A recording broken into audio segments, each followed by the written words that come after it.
That's a good fish right there.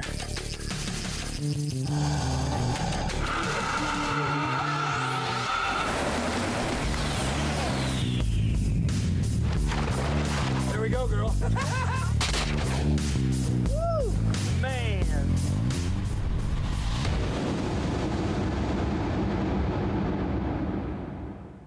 This week on Let's Take It Outside, we are deep in the glades in South Florida and on the prowl for the invasive Burmese python.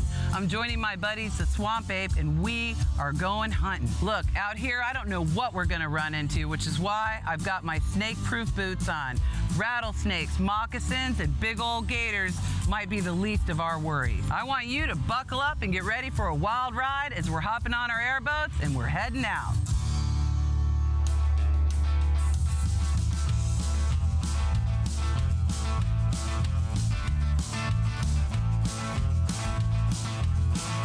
I just joined my new best friend Tom, and I have no clue what we're doing today. So what are we doing today? Misty, we're going out into South Florida Everglades to look for the invasive Burmese python. And how are we going to do that? What's the plan? Well, we're going to get dropped off by the airboat, go to an inaccessible area. The airboats were born in the Everglades. Ozzy is the nature man of the Everglades with his airboats. He's taken us to a spot that you can only reach by airboat. We're going to get in there and we're going to be busting along the sides of these tree islands and these levees looking for females and males to come to find those females for this season's breeding dance. Okay, and you know, what you told me is this is right now peak season and peak time because it's a little bit cooler, the water levels are high. What else is going on out there that's going to help us do the capture on the pythons today? Well, this is the breeding season, so a female with a nest will release pheromones, this come hither perfume that wafts across the glades. Those males will come from miles and miles away tracking that scent, right? And then once they find that female, then they get into this breeding aggregation. So for one female that we hope we find today, you may get 3, 4, 5 males that have come to go date with the woman. And how many babies on average do they have? Pythons are incredible breeders. They're very protective. A 16-foot python could have 60, 70 eggs. Of those 60, 70 eggs, 95% of those eggs will hatch up. Every year, every other year. Yeah, that's bad. That's bad. There's tens of thousands of these snakes out there, so every year there's this population growth and then crash. So small hatchlings get picked up by hawks, by gators, by owls, you know, whatever, raccoons, possum will get them. But once they get to a certain size that we're looking for, we're about the only predator that can pull them out of the glades and knock their numbers down. You know, and a lot of people ask me, like, you know, what's the big deal? Why is it a big deal that pythons are in the glades? And actually in South Florida, but now expanding into more areas of Florida. Tell everybody why that's such a bad thing.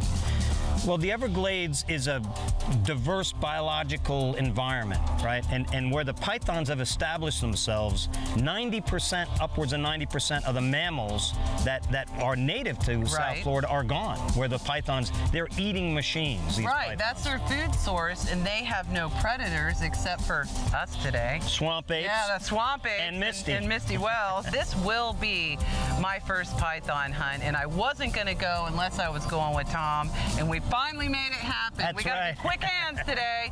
We have a policy of live capture, so effectively it's a python rodeo. It's like a greased pig. You know, once you make contact, you want to get behind the head as soon as possible. I'm ready to go hunt. I'm ready. Let's do this. Man. Woo! All right.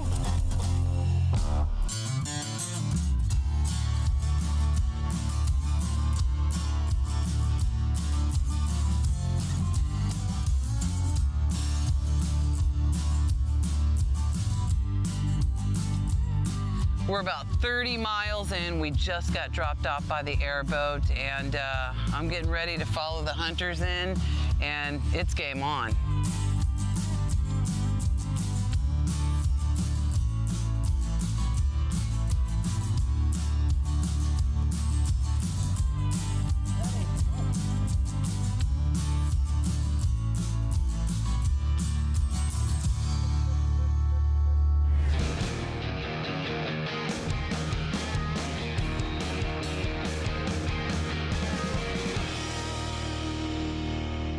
I want you to buckle up and get ready for a wild ride as we're hopping on our airboats and we're heading out.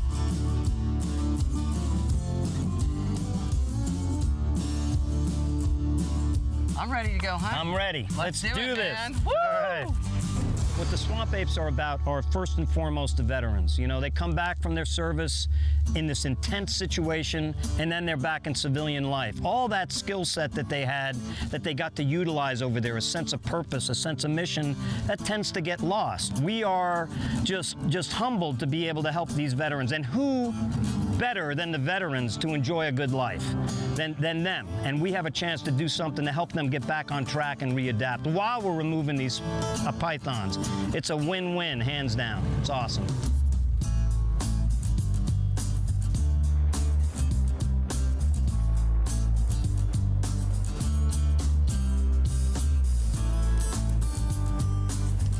We just got dropped off by the airboat, and the ride-in was so phenomenal. We saw lots of alligators, birds, all kinds of critters.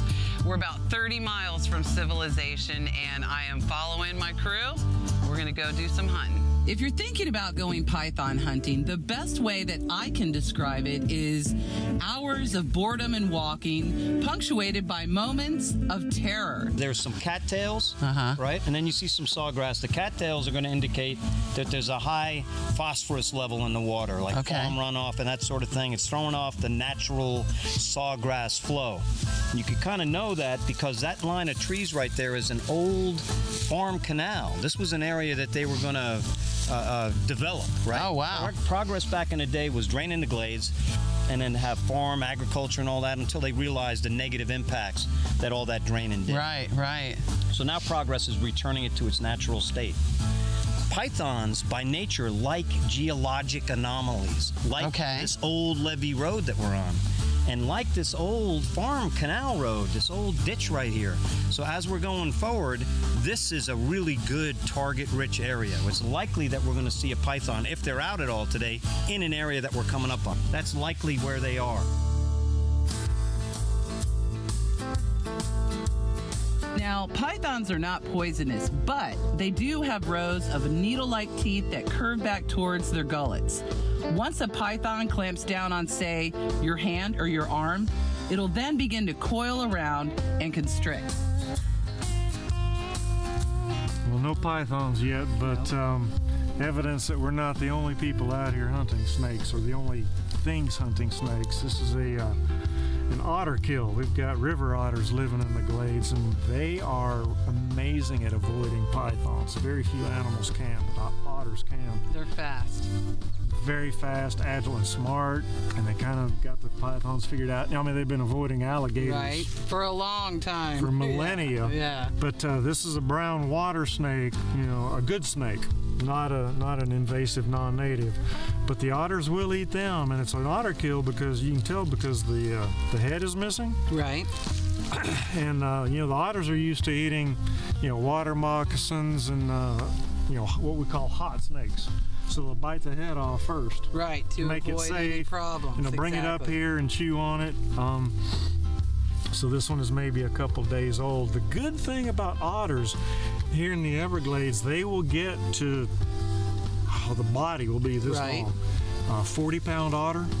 So they actually will eat python hatchlings of this size. Great. You know, the pythons come out of the egg 3.5 feet long and reach 10 feet in just a couple years, but the otters will feed on them. Well, good. So the otters are great to have here in the Glades, and this is proof we're not alone out here. As we're going, if you spot one, you keep your eyes on it, and we'll do that way we can move around and get after it, because once somebody takes their eyes off of that camera, you're gonna lose it. They're so hard to see as it is, so if you get eyes on one, okay, I'll stay locked, and I'll let you guys go in for the capture. Keep jumping on it. Right? Okay, you're jumping on it, right? Okay. Drink of water. We'll jump. That's right. We'll jump. Okay. You point. I'll point, y'all jump. Okay, that sounds like a plan to me. You all ready? Yeah, so to the python hotspot. Let's go fishing. Let's do it. Pythoning. Pythoning.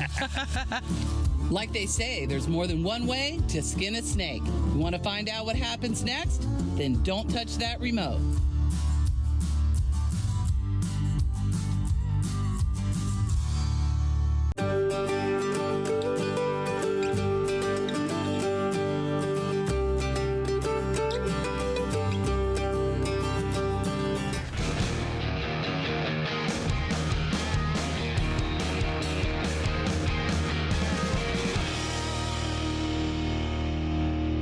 everybody, you guys are joining me today deep in the Everglades, where we are hopping on an airboat and going on a hunt for the invasive species of the python.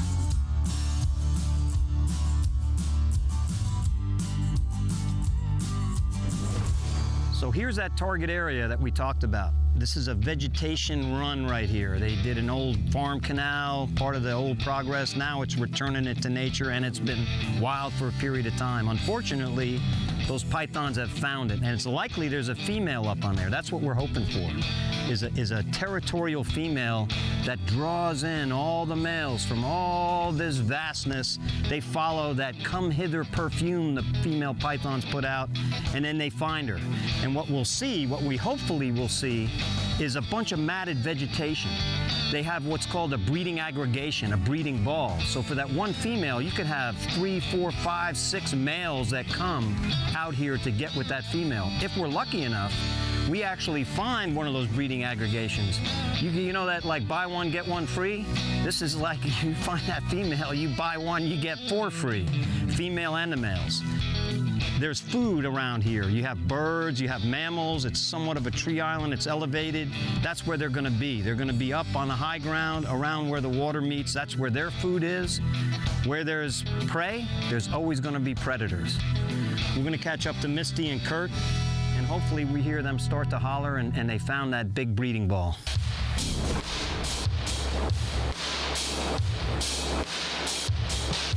After walking miles through the Everglades, dodging gators and other snake species, we head back to the airboat empty-handed. But don't worry, the hunt's not over yet.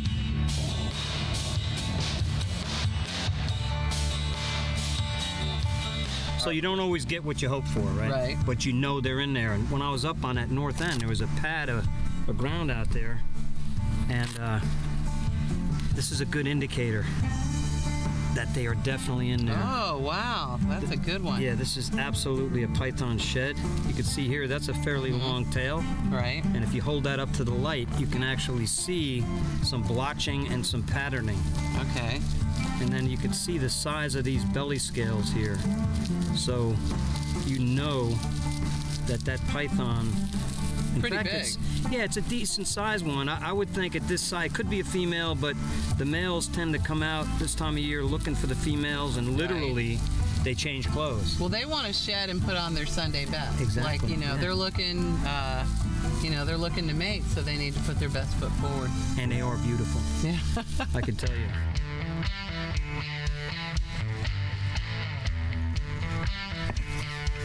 On average, it takes a full 24 hours just to locate a python. Tom and Kurt log thousands of hours on the hunt. As you can see, sometimes it really pays off. It's not over till the snake's in the bag. It's time to change up the game plan and head deep into the woods. We're going to try another method of hunting, driving the levees at night and spotlighting for them. If we see a python, the plan is simple. Jump out of the truck, grab the snake, wrestle it into submission, and stuff it in a bag. Sounds easy, right? This thing here is only maybe, that could have been born this year. But after a year, it's going to be 5, 6 feet, 2 years, 7, 8, 3 years, 9, 10. Right. That's rabbits, that's rats, that's all these native animals. It's a scary thing. Right. So, You even look though good with that. right? That's a good thing. One of the things, Makes me look fat. we honor these animals too. These hides are beautiful, and it's a shame they gotta go, but they gotta go. They Right. don't belong. They settle down pretty well. You can let them go. They are so good. nice, and they really are beautiful. He kind of thinks he's getting away now. You rub their belly scales like that, right? And he thinks he's Usain Bolt to the python world. He's getting away, but the problem is that they will turn and real quick and bite. I hope you've enjoyed this segment of hunting in the Everglades for the invasive python. We're going to switch gears a little bit to something a little less dangerous, peacock bass fishing. This is the glamorous part of urban bass fishing. The urban canals of South Florida are loaded with invasive species, from iguanas, tegu, peacock bass, and even invasive plants. When it comes to conservation, Sonny and I are doing our part, one fish at a time.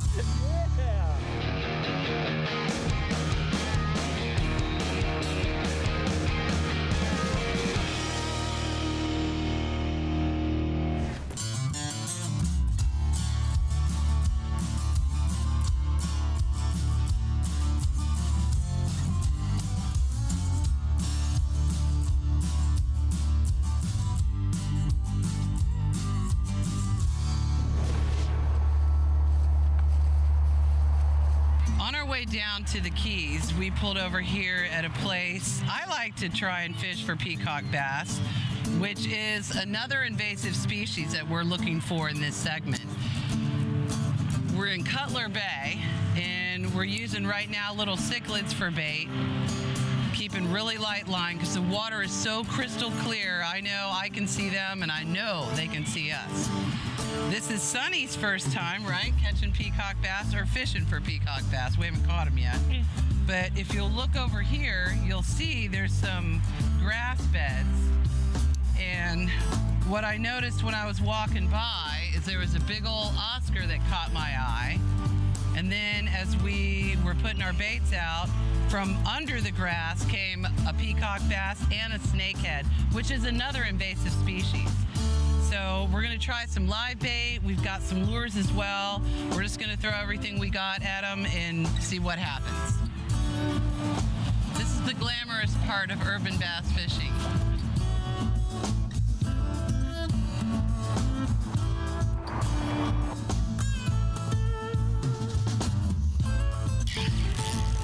Woo!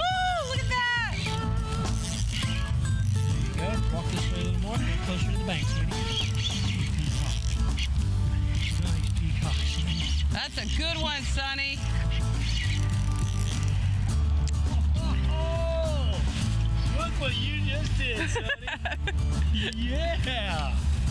That is a nice peacock bass. Really nice. Oh my gosh. Look at the colors on that fish, Sonny. Wow, that's awesome. That's a big fish. Aren't they pretty? Look They at the are. colors under their gills, that bright orangish red there. Beautiful fish. Yeah.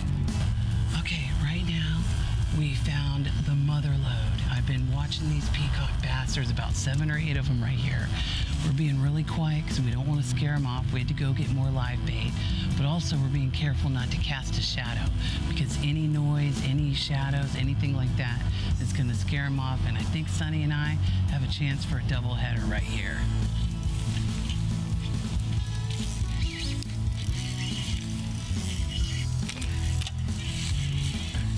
Got it, Sonny? What's going on? Oh my God. How's it feel? He's biting. You got a big one, girl. Another big one. Oh, shoot. Oh, I see him. I see him. Oh, I'm up. I'm up. Oh. Broke me off. Damn. I just got broke off. Took it all. Took all my hardware. Sonny just landed one. We were hooked up at the same time. Look at this dude. Look at Sonny's fish. Look at that. That's beautiful. We're gonna put him back. You wanna give him a kiss or anything, Sonny? We're gonna put him back and we're gonna keep on fishing. Man, we found the mother lode. Go, Sonny, go. You got Set it, Sonny, go. Now reel, do it, push it forward. There you go. You got one? She got it by herself. Here, move. Oh, look at this one, Sonny. Now look at the gold dot on his tail. Look at the coloration in that gold dot. Isn't that beautiful? That is beautiful. Now look at the colors on this one. Wow. See how he's really bright red and orange on the belly? Just absolute beautiful fish. He's massive. So this is my first peacock bass. It's an invasive species and excited to catch it. Woo!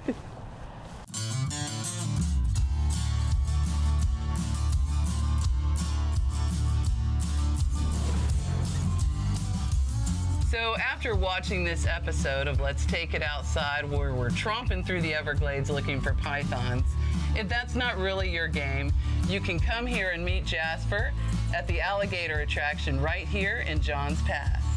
Be sure to tune in next week as Sunny and I take the hunt down to the Florida Keys. We get up close and personal with Sherman the dolphin and share the importance of keeping our oceans trash and plastic free while taking on another invasive species, the lionfish. Quiet on the side. Better get right behind it, otherwise he'll turn and bite you. Did real good. Put the mustard, man. Ready? Give him a Okay, hold on. Let me ask a question. Reality show. Yeah. Okay. Right? Where are you? Right behind, right up Oh, shoot. And you're downwind. That's the day you don't want to fish the city. Don't. It's not worth it.